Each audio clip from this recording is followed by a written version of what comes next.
Welcome to the podcast, The Pilgrim and the Monk. A developing story of a pilgrim who is seeking the truth, and a monk who helps him find the way. Written by Timothy G. A. Cooper. Narrated and produced by Greg Cooper.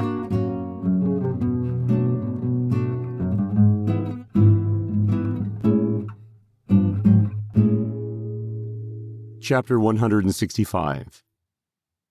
Do not think. I was thinking about what you said about disciples being soft. It is not just disciples. It is an entire generation. Why do you think that is? People have stopped thinking. Really? Thinking for yourself is hard. It takes practice and effort. With the proliferation of readily available information, it is a challenge to sift through the mountains of misinformation, propaganda, and lies to discover nuggets of truth. That makes sense. The internet is a blessing and a curse. Thinking for yourself also means you must be willing to consider that you might be wrong. How many fragile egos can handle that? What if you discover that everything you believed, everything that framed your worldview is all a bunch of lies? You might be forced to dismantle everything you believed and rebuild. It is much easier to ignore the truth and hold secure in your well-established myths. After all, it is only the most profoundly disillusioned who are ever motivated to abandon their failing belief system in order to search for one that is better and true.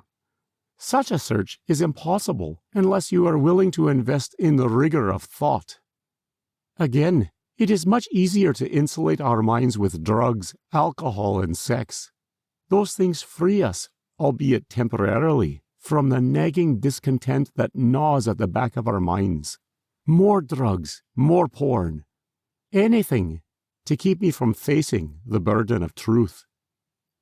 Wow, monk. I didn't think you would get this fired up. A lot of people deny the existence of external truth. What would you tell them? That is a ridiculous position. As if, with our infinite minds, we can grasp the universe in its complexity. Everything we could not conceive of must cease to exist only because it is beyond our understanding.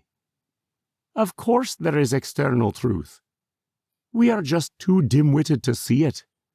We close our eyes because it might challenge what we believe. Since you brought it up, faith and reason are complementary. They support one another. What do we do when that relationship is twisted and perverted? When your faith is challenged and there is no reason for support, respond with hostility.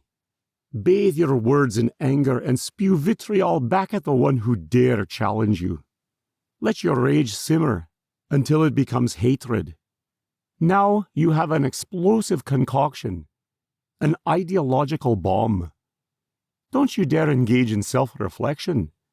Never allow truth to undermine your faith. You are not the problem. You are never the problem. It is everyone else who is wrong. They do not comprehend the profundity of your truth.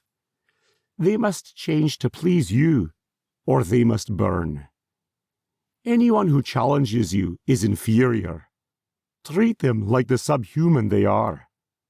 Never, for the sake of your unassailable faith, allow doubt to enter your mind. Never entertain the idea you might be wrong. Don't think, ever. Okay, monk, I need you to get fired up more often. You've been listening to The Pilgrim and the Monk, written by Timothy G. A. Cooper, narrated and produced by Greg Cooper. We hope you enjoyed this production. Please join us again for the next episode.